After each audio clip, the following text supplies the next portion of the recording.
Pernah nggak sih ketemu orang yang, aduh susah banget deh ngadepinnya, yang sering kita sebut orang toksik gitu.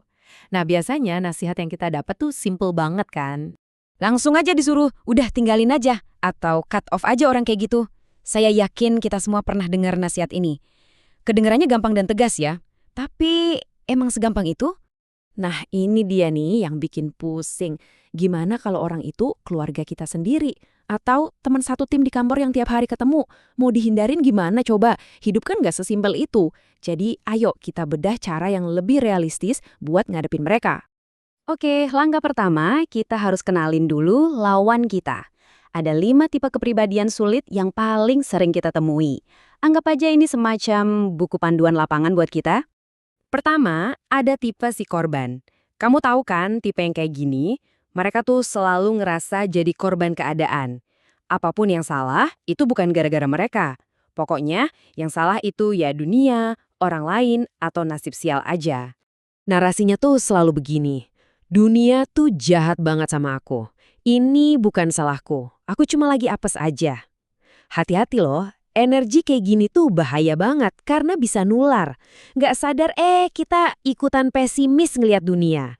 Nah, ini nih yang paling penting buat kita pahami. Mereka itu sebenarnya nggak nyari solusi loh. Mereka cuma butuh pengakuan, butuh validasi kalau hidup mereka emang susah. Padahal respons yang sehat kan harusnya cari tanggung jawab dan cari jalan keluar. Jadi pas kita ngobrol sama mereka, kita harus sadar tujuan obrolannya ya muter-muter di situ aja, bukan untuk maju. Oke, berikutnya si manipulator. Wah, ini bahaya banget. Kenapa? Karena mereka mainnya di zona aman kita. Mereka tahu persis kelemahan kita, rahasia kita. Dan mereka pakai itu semua bukan buat nolongin kita, tapi buat keuntungan mereka sendiri. Ini contoh yang mungkin kedengeran ekstrim, tapi ini nyata banget. Dengerin deh. Aku mukul kamu karena dulu aku juga dipukul. Kalau aku nggak sayang, aku nggak bakal gini. Logikanya dibolak-balik, kekerasan jadi justifikasi pakai cerita sedih, dan rasa sakit dibilang tanda cinta. Wah, bisa korslet otak kita dengerinnya. Terus gimana dong cara ngedeteksinya? Kuncinya simpel banget dan ini harus kamu ingat. Jangan dengerin omongannya. Liatin aja tindakannya, liatin polanya.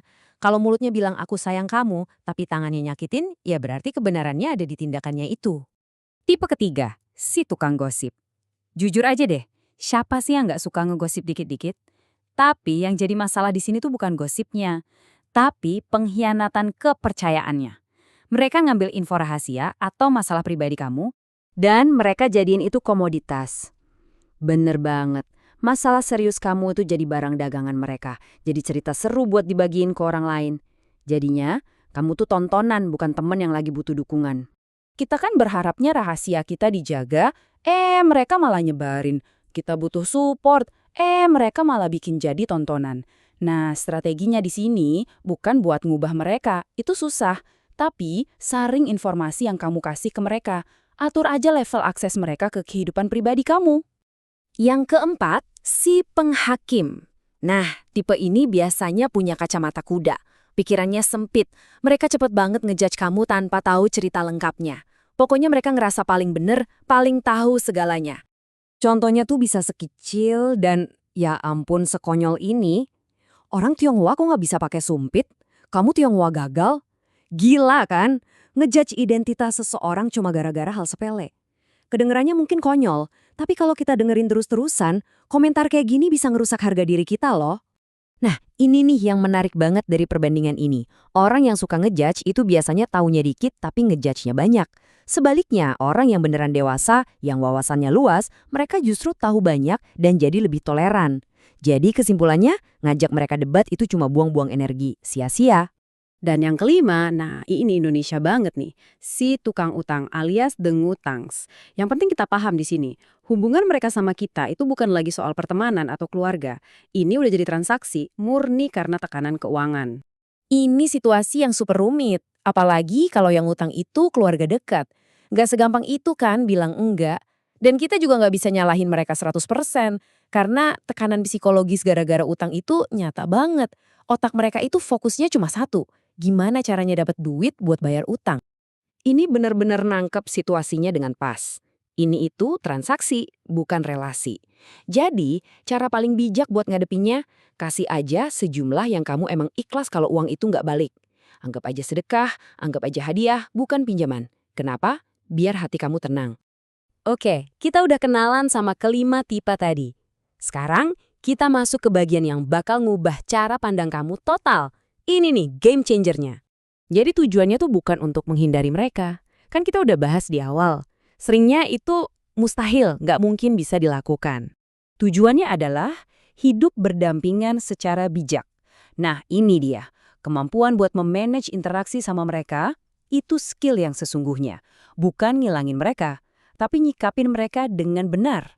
Terus gimana caranya? Oke, sekarang ayo kita buka kotak perkakas kita.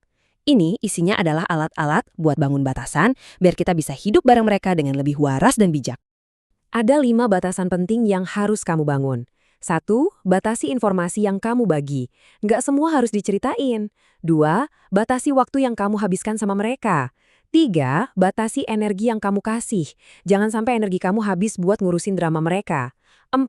Batasi fokus yang kamu kasih ke mereka. Dan yang paling penting, nomor 5, batasi perasaan yang kamu investasikan. Dengan 5 hal ini, kamu bisa ngambil alih lagi kendali atas diri kamu. Dan sebagai penutup, setelah kita capek-capek ngeliat keluar, ngelabelin orang di sekitar kita, sekarang coba kita lakuin hal yang paling susah. Coba deh, lihat ke cermin. Dari kelima sifat tadi, jangan-jangan ada juga yang nyangkut di diri kita? Nah, refleksi ini mungkin justru jadi langkah yang paling penting dari semua ini.